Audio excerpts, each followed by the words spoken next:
So this is just a disclaimer. These struggles does not mean I'm discouraging you to come study or migrate to Ireland. This is just a way to tell you and just to prepare you for what is ahead of your journey, what your journey lies. So I've been here 7 years and counting, fighting this struggle. So you too can do that. Hi guys, welcome back to our channel. My name is Sophia from Geo Studies. So in today's video, I'll be talking about some struggles that international students do face in Ireland that they really don't want to talk about, probably because of the trauma. So the first one that, and also some part of like, it's kind of like part of, some of them is also part of like the struggles that I also went through when I was a student myself. Loneliness. Like, just imagine traveling all the way from Nigeria to Ireland, because like really young, or maybe even like in your mid-20s or late 20s, where moving to a new country where you know no one, you're just alone by yourself, trying to settle down, find your feet, understand the system, understand what you're coming to study, understand how you'll be able to navigate the system, and then missing everyone back home. Loneliness is actually like a very big deal that really tends to make most people turn into depression. Because even though you make friends, those your friends would also be trying to balance and still struggle with their own personal stuffs, and they might not really be available for them when you really do need them.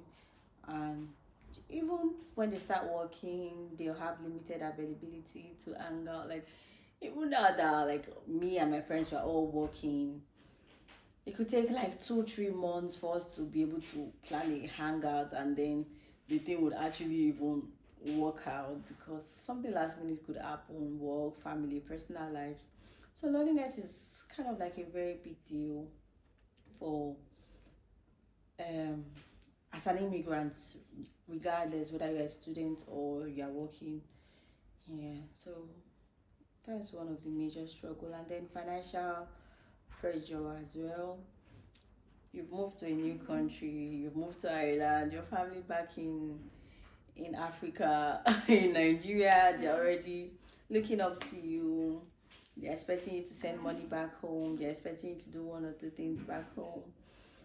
And then high standard of living in Ireland as well. Your rent is expensive, you got bills to pay, you have very limited resources, limited shifts. You could be earning like, let's say, 1,500 euros, you pay your rent 600 to 800 euros, you pay electricity, you pay for your food, telephone bills, home internet bills. And then people back home are putting pressure back for you to send something. Your friends are expecting you to send something that even if you send them like 10 euros, like 18-20,000 naira, is like small money. So you start pressuring yourself. You see people posting, let me not really say false stories on social media of how they bought a house within 1 year, or how they bought a Benz within 2 months.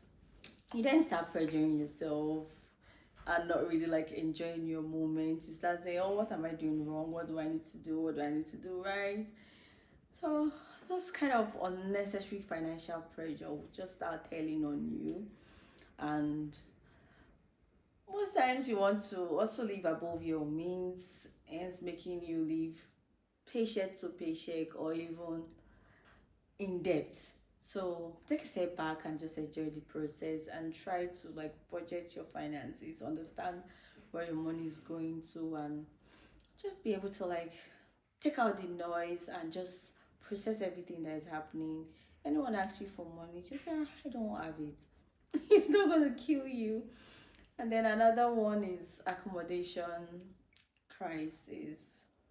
It's no news, there's accommodation crisis in Ireland, but that does not mean that there's no homes to rent, or there's no place for you to live.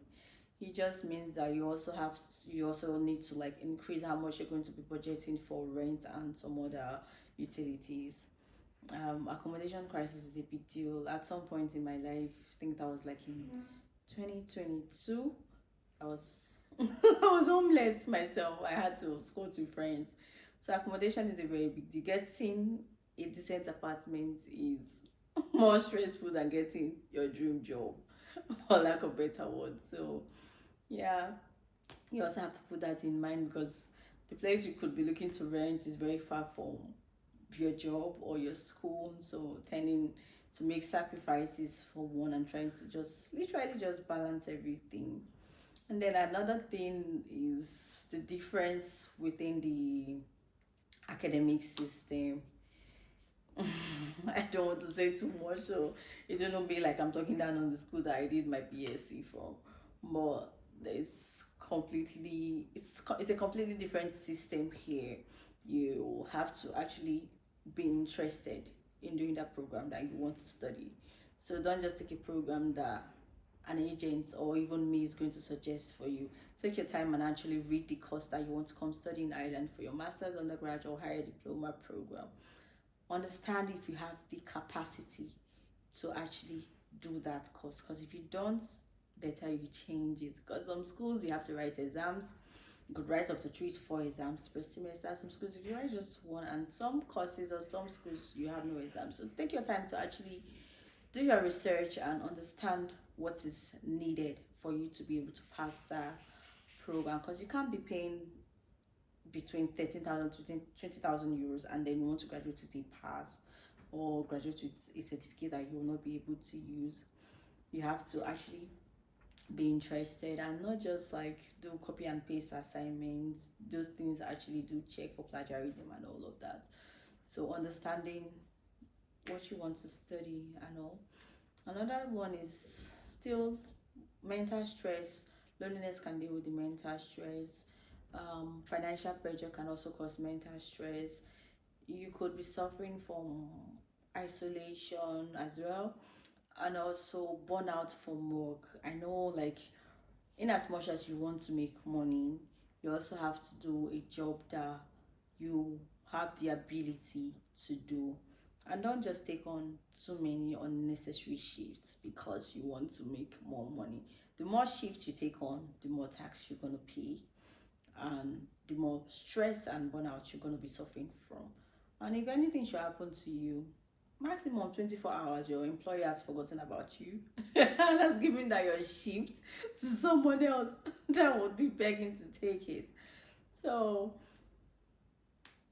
cool down with whatever you're going to do. You see that shift, that money that you're looking for, you will eventually get it. It might not be now, it might not be next year, but you will eventually get it, because you see that rush, you're going to suffer from burnout, and then at the end of the day, you'll be using that money to treat yourself. Because I just read too many stories on the internet of people dying because of taking on too many unnecessary extra shifts. That shift is always going to be there. Just take on something that you can do, because coming here first on a study visa, your priority is to study and actually to graduate. So just try to balance your academics and then work, and also your overall personal well-being. If you are planning to come study in Ireland, I hope this video would help you and guide you whilst you live and navigate your journey. And thank you. Don't forget to like, share, and subscribe to our channel. See you in our next video. Bye.